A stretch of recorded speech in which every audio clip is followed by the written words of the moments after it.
드시고 세리들과 함께 음식을 드시다. 예수님께서 다시 호숫가로 나가셨다. 군중이 모두 모여오자 예수님께서 그들을 가르치셨다. 그 뒤에 길을 지나가시다가 세간에 앉아있는 알페오의 아들 레이를 보시고 말씀하셨다. 나를 따라라. 그러자 레이는 일어나 그분을 따랐다. 예수님께서 그의 집에서 음식을 잡수시게 되었는데 많은 세리와 죄인도 예수님과 그분의 제자들과 자리에 함께하였다. 이런 이들이 예수님을 많이 따르고 있었기 때문이다. 네. 오늘 크게 그 흐름을 보면 예수님께서 다시 호숫가로 가셨다 하는 대목하고 군중들이 모두 다 예수님을 따랐다라고 하는 거하고 그래서 예수께서는 그들에게 하느님 나라를 가르치셨다 이런 뜻이죠. 하느님 나라에 대해서 가르치셨는데 그 후 이제 오후에 길을 가시다가 알포의 아들 레이 세관 앞에 앉아 있는 것을 보시고 오, follow me, 나를 따라라 이렇게 얘기를 했지.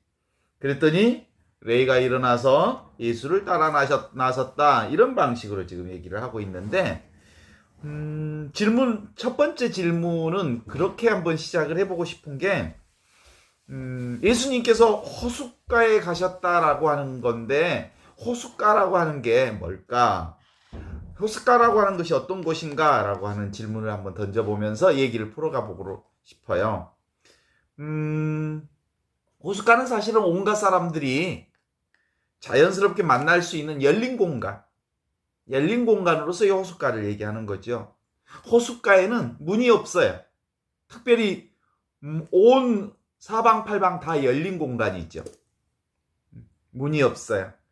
그래서 문이 없다는 말은 다른 말로 얘기하면 사방이 다 막혀 있다는 뜻이기도 하고요. 또 뒤집으면 사방이 모두 열려 있다는 뜻이기도 하지요. 그러니까 문이 닫혀 있다, 문이 열려 있다라고 하는 말 자체도 역시 이 두 차이는 어디에 있을까? 어떤 밖에 배경을 보고 문이 닫혀 있다, 문이 열려 있다. 사실은 그들의 차이는 배경에 있거나 그 대상에 있지 않아요. 실제로 우리는 호숫가라고 하는 어떤 대상을 중심으로 보게 되지요, 보통. 그러나 보는 나에게 있어요.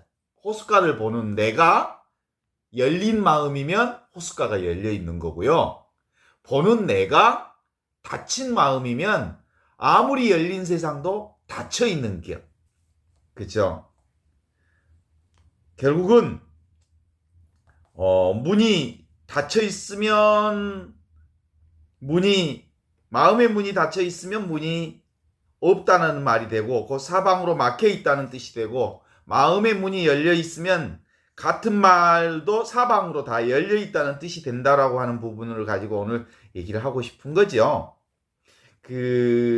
제가 읽은 식구 중에 이런 식구가 생각이 나요. 동서남북이 본디 없거늘 남과 북이 어디 있으랴? 동서가 없는데 남북이 어디 있겠느냐? 그래서 이렇게 깨닫지 못한 상태로 보면 온 세계가 닫혀있는 성벽과 같지만 깨닫고 보면 온 세상이 다 열려있는 허공인지라 이게 이제 중국에서 하는 말로는 한자어로 얘기하면 본래 무동서 이요 하처 유남북이라 미고 상계성이요 오고 깨달으면 십방공이다. 미고 깨달음이 없으면 세계가 다 성벽으로 갇혀 있고 오고 깨달음이 열려 있으면 십방공이다. 우주 만물이 다 퉁 열려 있는 공간이다 이런 거지요. 그래서 이제 이 얘기를 풀어가고 싶은 거지. 기본적으로 깨달음과 깨닫지 못함이 어디에 있느냐 그러면 어디에 있냐면 나에게 있어. 그리고 하느님 나라가 어디에 있냐면 밖에 있지 않고 나에게 있어. 천국이 어디 있냐면 밖에 있지 않고 나에게 있어. 내가 마음이 닫아버리면 온 천하가 그렇게 아름다운 경치로 찬란한 봄을 피워도 내 마음이 어두우면 하나도 봄이 보이지 않아. 그러나 내가 밝고 환해지면, 마음이 환해지면 온 천하가 다 아무리 어두워도 밝고 환한 세상으로 보여. 그래서 그 드넓은 호숫가가 성벽이 되어 그 안에 갇혀 사느냐 아니면 햇볕도 들지 않는 지하 감옥에 탁 트인 벌판이 되어서 자유롭게 사느냐, 그것은 바로 누구에게 달려있냐 하면 밖에 있지 않고 그 원인이 늘 나에게 있다는 거예요. 이것이 사실은 하느님 나라를 보는 예수 그리스도께서 우리에게 가르쳐 주신 하느님 나라의 아주 핵심 요소예요. 하느님 나라는 밖에 있지 않고 너희 가운데 있다. 천국은 여기 있다, 저기 있다 말할 수 없다. 천국은 늘 너희 가운데 있다. 이렇게 말씀하셨죠? 그런 것처럼 천국은 밖에서 찾으려고 하면 죽어도 찾을 수 없는 거야. 하느님 나라를 밖에서 찾으려면 도대체가 하느님 나라를 세상 밖에서는 어디를 쫓아다녀도 하느님 나라는 없어. 그래서 하느님 나라는 원래 안과 밖이 따로 없는 나라. 그래서 지금 여기 이것, 내가 바로 열린 존재로서 내가 되면, 열린 존재로서 내가 살면, 어떤 경계도 없이 내가 살면 내가 곧 사랑 덩어리가 되고 내가 곧 사랑으로 살게 되어서 온 천지가 사랑으로 보이게 되는 거지. 그래서 근본적으로는 천국이라고 하는 것은 안팎 경계가 없으니까 천국을 사는 나도 어디요? 안팎 경계가 없는 나를 알아차리면 비로소 내가 천국을 살게 되는 거죠. 하느님이 그런 것처럼 하느님과 하나인 그리스도 예수도 그렇게 사셨고 하느님과 하나인 나도 여러분도 그렇게 살 수 있다는 것이 바로 복음의 핵심 요소라고 볼 수 있는 거죠. 그래서 하느님 나라가 따로 있다는 것은 인간의 생각이지. 그래서 늘 우리가 그 준주성번 공부할 때도 이 얘기를 종종 했는데 마리안나는 마리안나가 아니다. 마리안나라고 하는 이름일 뿐이다. 마리안나는 사실은 보이지 않는 하느님의 형상인 거예요. 하느님이 드러난 모습이고 그것이 곧 나예요. 하느님과 나는 둘이 아니죠. 세시리아는 세시리아가 아니다. 그것은 이름일 뿐이고 세시리아는 곧 하느님의 영광을 드러내는 하느님의 거룩한 하느님 그 자체인 거지. 그래서 늘 동서남북이 있느냐 없느냐가 아니고 지금 여기 이건 나는 동서남북 방향이 없는 허공과 같은 나죠. 당장 내가 당장 설 곳이 없다라는 것, 그것이 나를 얘기하는 거예요. 예수님도 그 얘기했잖아요. 나는 뭐라고 했죠? 하늘을 나는 새들도 둥지가 있고 들에 사는 여우도 굴이 있지만 나는 몸조차 두를 곳 하나 없다. 그게 그리스도의 예수님의 의지처였단 말이에요. 예수님이 누구였냐면 바로 하느님과 똑같은 분이셨지. 하느님의 존재 방식으로 예수님도 존재하는 거야. 하느님의 존재 방식으로 예수님이 존재한 것처럼 하느님의 존재 방식으로 나도 그렇게 존재해. 하느님이 모양도 없고 냄새도 없고 위치도 없고 시간과 공간을 초월한 분인 것처럼 우리 자신들도 그런 존재로 살고 있다는 거죠. 그래서 다만 우리가 여기서 이제 핵심적으로 착각하면 안 되는 부분이 있어요. 그 착각이 뭐냐면 이게 하느님 나라의 논리는 세상의 논리하고 다르잖아. 그렇죠? 세상의 논리하고 완벽하게 다르거든요. 그래서 하느님 나라의 논리는 궁극의 장이잖아요. 우리가 사는 논리는 역사의 장에서의 이야기지. 그래서 하느님 나라의 장과 궁극의 장과 역사의 장을 혼돈하지 말라, 이런 뜻이기도 합니다.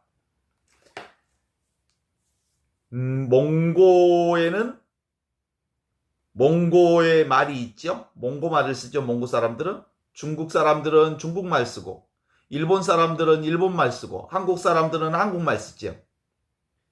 그러면 하느님 나라에는 하느님 나라의 언어가 있고 땅에는 땅의 언어가 있을 수 있죠. 그렇지만 몽고와 중국과 한국과 일본은 서로 지구 안에서 떨어져 있지 않아. 그쵸? 한 지구 안에서 사는 거지. 그쵸? 그런 것처럼 하늘과 땅은 하늘을 이해하는 방식과 땅을 이해하는 방식으로서의 언어는 다를지 모르지만 하늘과 땅이 둘이 아니야. 따로따로가 아니지. 하늘과 땅은 다 바로 이것 안에, 하느님 안에 있는 이거지요. 이어져 있고 따로 떨어져 있지 않고 둘이 아닌 하나로 이어져 있다. 이 포인트를 놓치면 안 된다는 거죠. 그래서 하늘나라의 영원한 논리와 이 세상의 시공간의 논리와 궁극적인 장과 역사의 장이 별개가 아니다. 이 점이 핵심 포인트죠, 늘. 그래서 하느님 나라를 표현할 때는 인간의 언어로는 형용할 수가 없어. 표현할 수가 없어. 그래서 형용모순을 써. 인간의 하늘나라를 표현할 때 인간의 언어는 사용할 수 없으니까 형용모순을 쓴다고. 그게 뭐예요?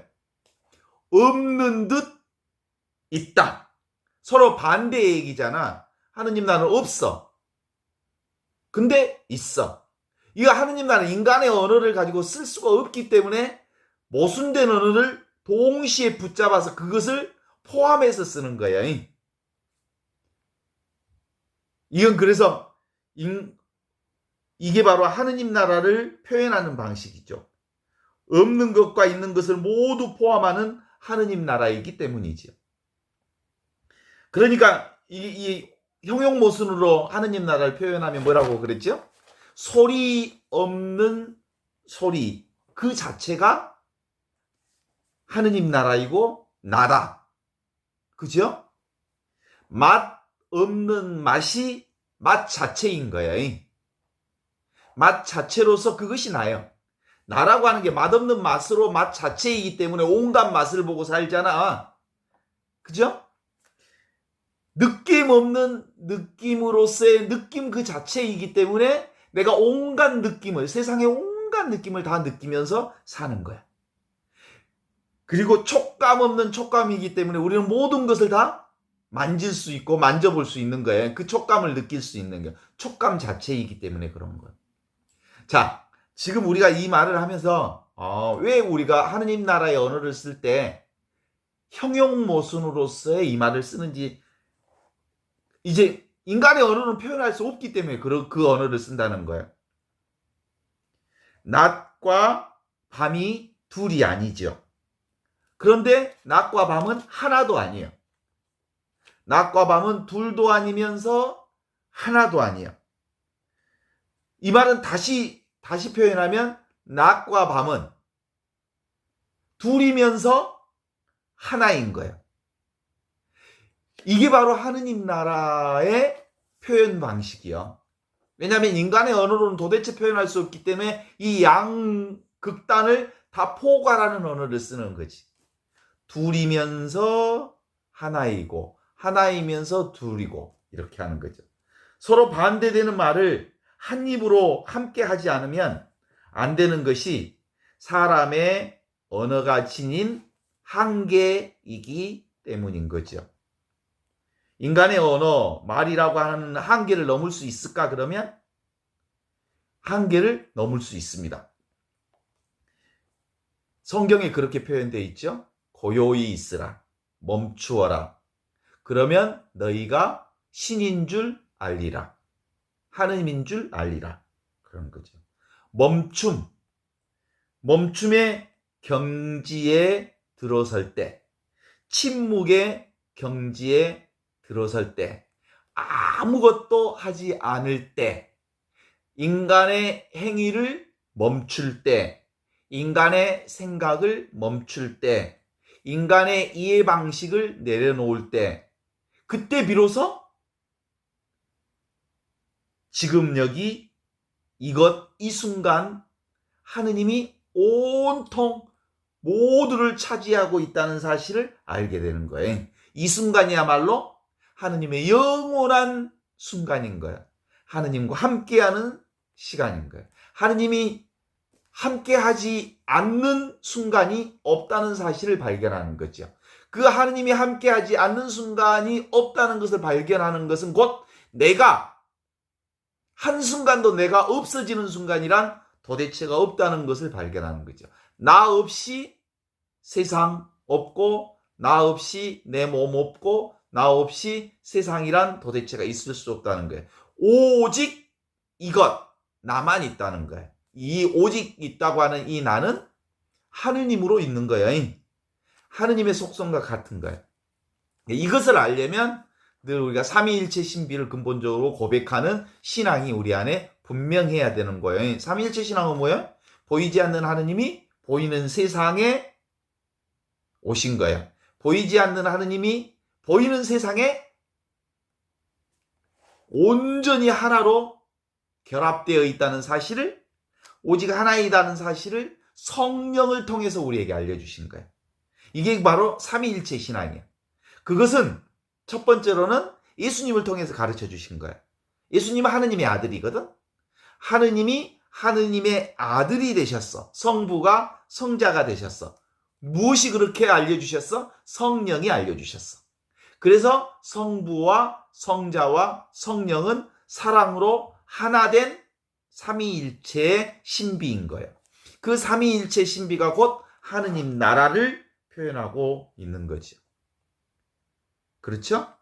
그래서 예수님이 호숫가에 가셨다라는 얘기를 통해서 우리가 이렇게 함께 보는 것은, 예수님이 뭐 하려고 호숫가에 가셨을까? 텅 빈 그 자리를 확인하러 가신 거예요. 당신을 확인하러 가신 거예요. 당신 전체가 바로 이것인 줄 아는 거죠. 눈에 보이는 세상, 그것이 당신과 둘이 아님을 알아. 호숫가는 그렇게 사방팔방이 열려 있는 것처럼 하느님의 존재들은, 하느님은 일단 열려 있는 존재이고 하느님의 아들들인 성자들도 역시 열린 존재로 살게 되는 거고, 이 성자의 열린 존재는 성령의 열린 존재로 그것을 확인시켜주는 장소로서 호숫가에 가셨음을 표현하고 있는 거죠. 두 번째로, 군중이 군중 모두가 예수님을 따라 나셨다. 그래. 어마어마한 군중들이 예수님을 따라 나셨어. 왜 그랬을까? 우리 이렇게 모이는 것에는 무슨 이유가 있을 거예요. 그죠? 까마귀가 막 모이는 곳에는 뭐가 있어서 까마귀가 모여? 죽음의 시체가 있어서 까마귀들이 모인다 그러잖아. 왜 죽음의 시체가 있어서 까마귀가 모이냐면 먹잇감이 있다는 거예요. 죽은 시체에 먹잇감이, 먹을 수 있는 먹잇감이 있어서 까마귀들이 몰리는 거지. 그러면 봄에 꽃이 활짝 피면 뭐가 모여? 벌과 나비들이 막 모여들어. 왜 벌과 나비들이 모여 있을까?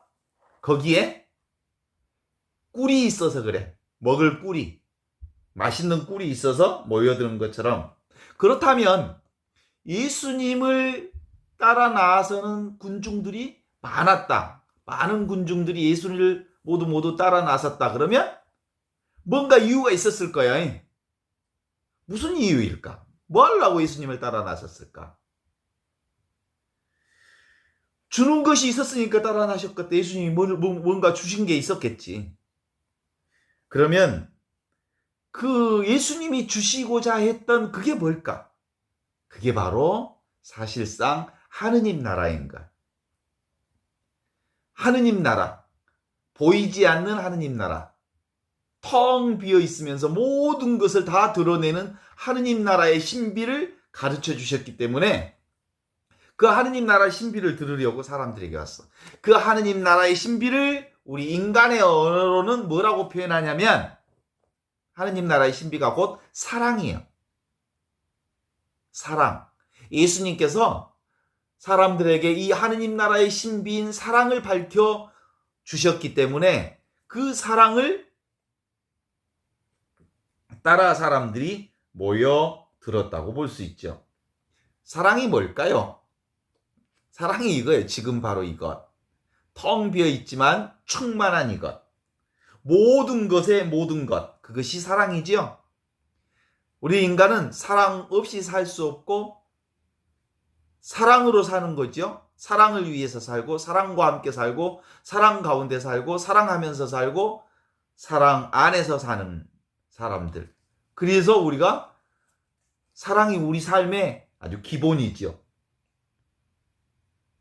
이 사랑을 우리는 다른 말로 얘기하면 노바운다리, 경계가 없는 사랑, 노바운다리 사랑, 울타리가 없는 사랑, 한계가 없는 사랑, 조건이 없는 사랑, 그리고 온갖 만물을 살리는 사랑을 예수님을 통해서 사람들에게 이 하느님 나라를 말씀하셨기 때문에 사람들이 따라왔다는 거지. 그 하느님 나라를 가르치셨거든.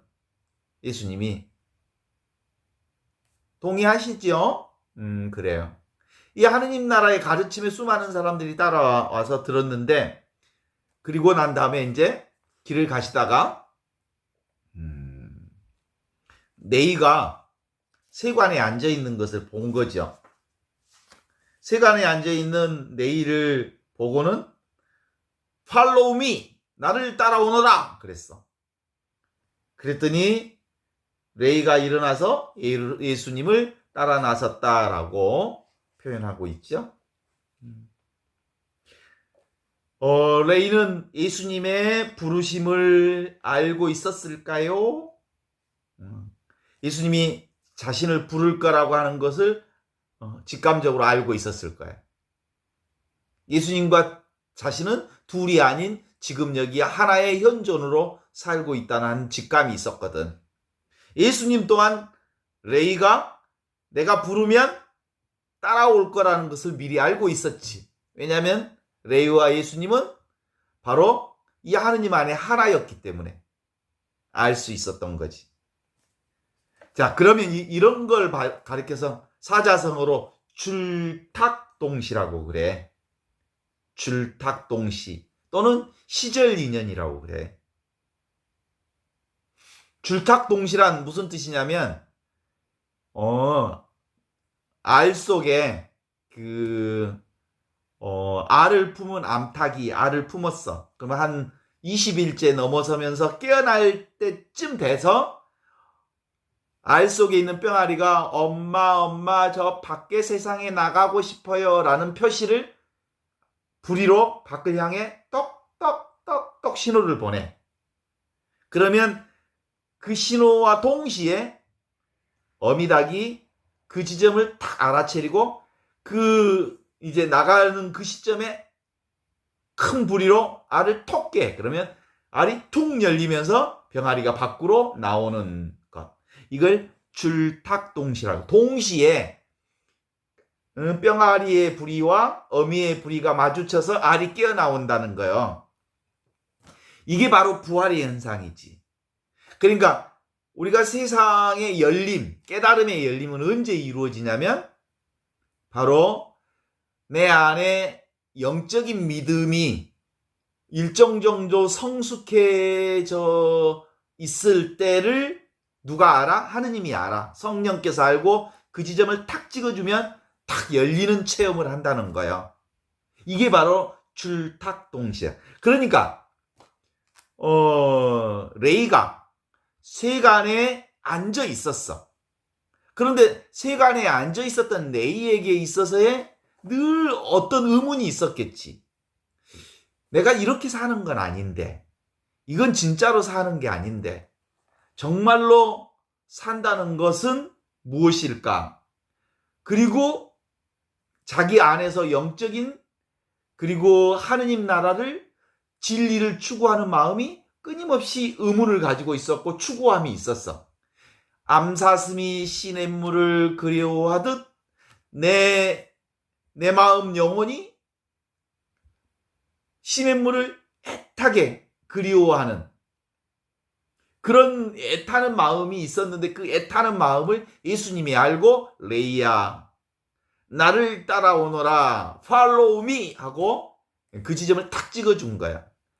그래서 이제 부르는 순간 레이가 예수님의 부르심에 응답하면서 예수님을 따라 나선 것이라고 볼 수 있지 않겠어요? 이걸 보통은 이제 시절 인연이라고 그래. 때가 되면 마음이 열리고, 때가 되면 어떤 상황이 만들어지고, 때가 되면 아가씨가 아무리 시집가고 싶다고 해서 늘 시집가는 거 아니야. 때가 차면 가는 거야. 그 시기가 있어. 그 시절, 그 분명한 때가 있어. 그래서 늘 우리 구약에서도 늘 나오는 것처럼 모든 것에는 때가 있다. 잠잘 때가 있으면 일어날 때가 있고, 그리고 먹을 때가 있으면 먹지 말아야 할 때가 있고, 볼 때가 있으면 보지 말아야 할 때가 있고, 들을 때가 있으면 안 들을 때가 있고, 무엇이든 다 때가 있다고 그런 것처럼 어떤 때가 이루어져야 비로소 그것이, 그때는 누가 열려주는 거냐면 내가 그 때를 만들어내지 않아. 모든 때는 하늘이 이루어주는 때지. 그죠? 그러나 하늘이 모든 것을 다 이루어진다고 해서 사실은 인간의 노력이 필요 없지 않아. 인간의 끊임없는 그 발심 또는 오남, 그리고 그 간절한 마음, 이런 마음이 있어야 비로소 이게 하느님의 성령과 함께 열리는 체험들이 일어나는, 이게 영적 체험인 거예요. 사실은 전체 체험, 하느님 나라의 체험, 그리스도의 체험이 이 순간에 이루어지는 거지. 동의하시나요? 그런 거요. 그래서 호숫가에 열린 존재인 나, 자기 존재를 경험하러 가셨던 예수님 얘기를 우리가 쭉 해보면서 우리가 이 줌을 경험하는 이것이 내가 있으니까 이 줌을 경험하는 거예요. 그죠? 이것. 그래서 이 영성 체험은 하느님을 만나는 이것에 대한 믿음이 지금 여기 이 순간 이것이 곧바로 나라고 하는 이 믿음이 근본적으로 되어 있어야 이 영적 공부가 성숙해 나가는 거거든요. 오늘 하루 사셨죠? 수많은 경험을 하셨어요. 뭐 사람도 만나고 일도 하고 이러저런 것들을 움직임 속에서 살았지만 그 모든 것이 다 어디에서 이루어졌어? 지금 나 이것을 통해서 이루어졌죠. 온갖 것이 있었지만 온갖 경험에 대한 지금 여기 이것 나뿐이었음을 고백할 수 있어야 되는 거죠. 아무것도 없는, 형상으로는 나타나지 않는 이것이 바로 허공과 같은 나, 그러나 충만한, 나로서 충만한 이것으로 우리는 살고 있죠. 여러분 지금 어디 있어요? 대부분의 이 얘기를 불러보면 내 몸을 가리켜서 나라고 생각하고 여기 있어요. 몸을 기준으로 해서 나라고 얘기하지만 오늘 아침에 몸이 느껴진 시점이 있죠. 몸을 느끼는 시점. 잠에서 깨어났을 때 몸을 느꼈죠. 그 몸을 알아차리는 그것이 나지 몸 자체가 내가 아니라는 것을 확인할 수 있으면 좋겠어요. 몸이 있다는 느낌은 몸이 아닌 게 있다는 것이 확인되어져야, 몸이 아닌 그것이 몸을 느끼고 있다는 것을 확인하는 그것이 바로 나라는 거죠. 이게 바로 호숫가에서 사방팔방 열린 존재인 이것이 나야 나. 이건 항상 있죠. 열린 존재의 이것은 없을 수가 없어. 이 하느님인 나로부터 떠날 수가 없어. 봄바람이 얼굴을 스친다고 해요. 그러면 얼굴을 스치는 그것을 느끼는 그것이 있어. 얼굴에 봄바람이 스치는 것. 내가 있기에 그 부드러운 봄바람이 얼굴을 스치는 것을 알아차릴 수 있고, 지금 이것이 있기에 중강의를 들을 수 있고, 그러니까 중강의를 듣는 건 내가 듣는 거야. 그리고 여기 있는 최민석 신부가 말하는 게 아니라 내가 말하는 거야. 이 얘기가 아직 이해가 안 된다 해도 어느 순간에는 이해가 될 거야. 그래요. 이 몸은 나와 현상세계, 이 몸인 나와 그리고 밖의 세계인 눈에 보이는 이 세계와 이것을 배경으로 하는 내가 있는 거지. 그 내가 나도 보고 세상도 보고, 그래서 모든 세상과 그의 나의 몸뚱아리와 나의 생각은 이 나에 의지해 있어. 이걸 가리켜서 하느님이라 하고, 이 의지처를 가르쳐서 근원이라고 하고, 이 의지처를 가르쳐서 진리라고 그래. 진리는 없을 수가 없어. 진리는 늘 여기 있어. 지금 여기. 하느님은 늘 지금 여기에 있어. 그것이 나와 하나로 있어. 그래서 제가 군대에 있을 때 영사병이었거든요. 영화 돌리는 사람이었거든요. 그래서 영화에 관련해서 자꾸 이 사실을 얘기를 할 수 있다면, 보통 1초에 영사기가 돌아갈 때 필름 한 25장에서 27장, 30장 가까운 필름이 이렇게 이어지면서 쭉 진행해 가는 거예요. 그러면서 같은 사진 24장이 이렇게 쭉 돌아가면서 사람의 움직임이 이제 나타나는 거지.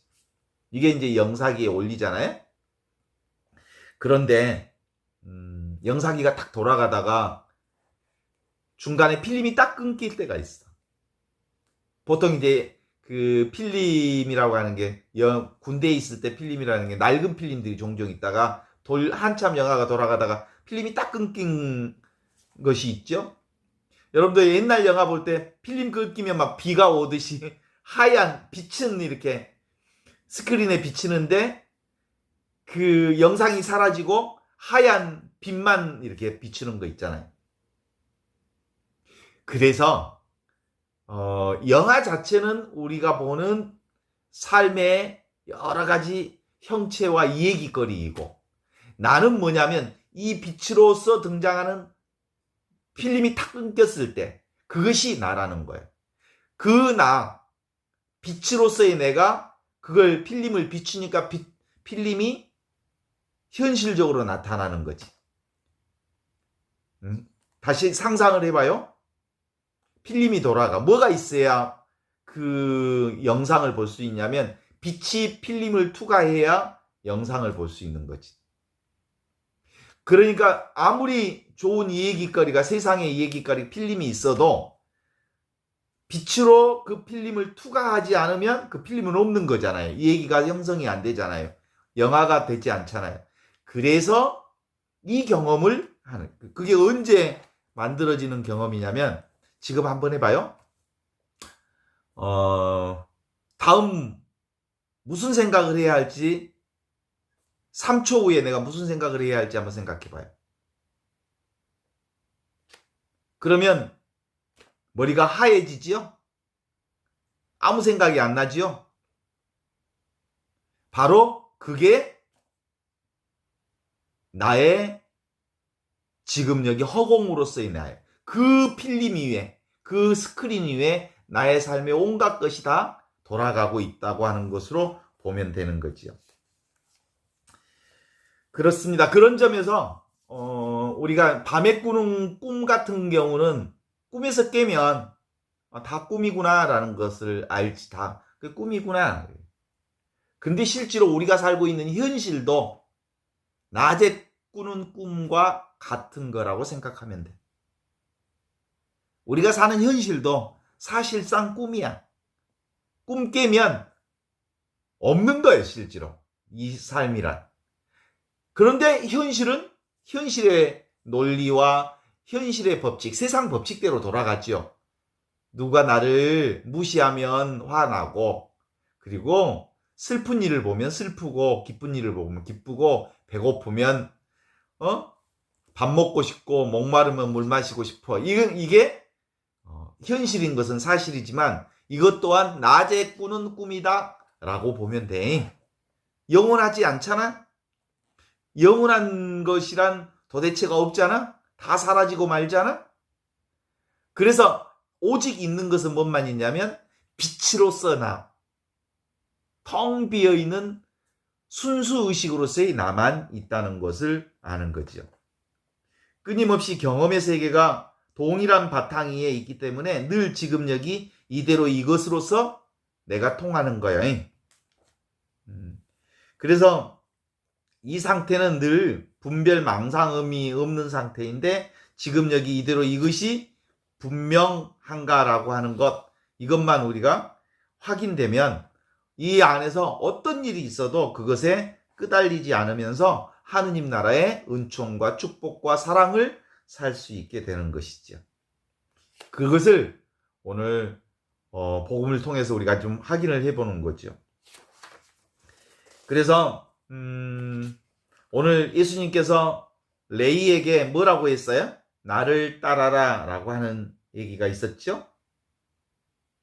이게 레이에게 부르는 거지요. 그때 말하는 나를 따르라고 할 때 내가 뭐예요? 그게 예수님을 따르라는 말이죠. 나를 따르라는. 예수가 누구예요?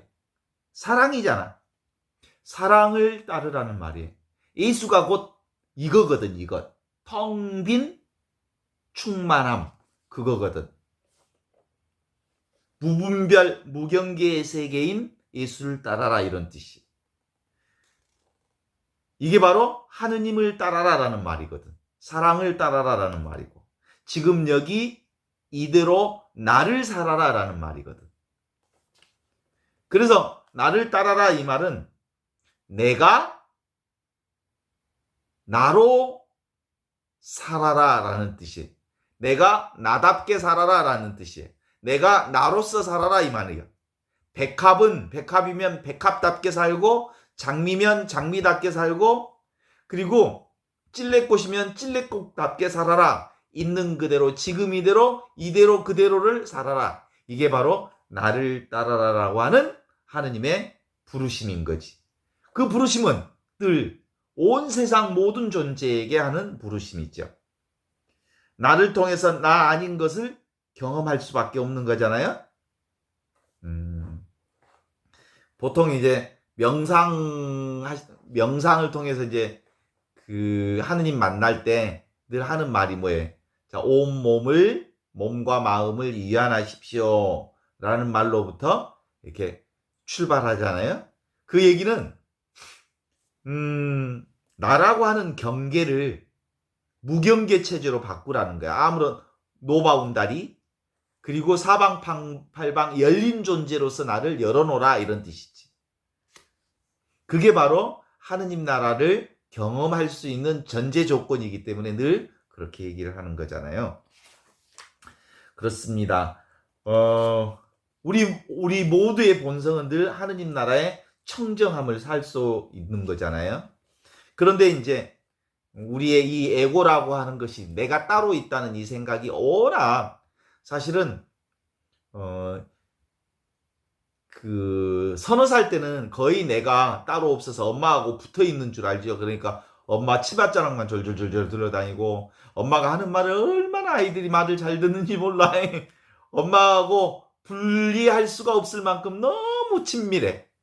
그래서 엄마 말이면 막 하느님 말씀처럼 쫄랑쫄랑쫄랑 잘 듣고 예쁘고 귀엽게 하던 애들이 4살, 5살이 되어지는 순간부터 이제 에고가 생기기 시작하고 자아가 생기기 시작하면 싫어, 안 해, 안 돼! 그러기 시작하지요. 그러다가 이제 그 자아가 20대, 30대가 되면 이제 형성이 되죠, 온전히. 그러다가 50대, 60대 되면 이놈의 자아가 너무 굳어 있어가지고 60대, 70대만 되면 봐봐, 60대, 70대만 되면 보수 덩어리가 돼가지고 나이 먹은 층에서 어떻게 투표 결과가 나는지 알 수 있죠? 그래서 점점 나이가 먹어가면 마음도 굳어져 가고 몸도 굳어져 가고 딱딱해지고 똑딱해지고 또 딱딱해지고 이러다가 죽는 거야. 죽음이란 다름이 아니고 열린 존재에서 닫힌 존재로 가는 과정이 몸의 현상으로 나타나. 그런데 어떤 경우 우리가 나이가 드셨음에도 불구하고 늘 열린 존재의 노인을 만나면 너무 반갑잖아. 그쵸? 다 열린 존재의 마음으로 받아주시고 이해해 주시고 들어주시고 그리고 사랑해 주시고 이게 바로 하느님 나라를 잘 사신 어른들의 아주 모범된 모습들이지. 안 그래? 그래서 나를 따라라 이 말은 뭔 말이에요? 열린 존재인 나를 살아라 이런 뜻이야. 오케이? 그렇습니다. 나로서 살자, 나답게 살자, 내가 되어서 살자, 나로서 사는 거. 이게 바로 나를 따르라 하신 주님의 말씀을 오늘 함께 나누면서 오늘 시간은 여기까지 하고 나눔 시간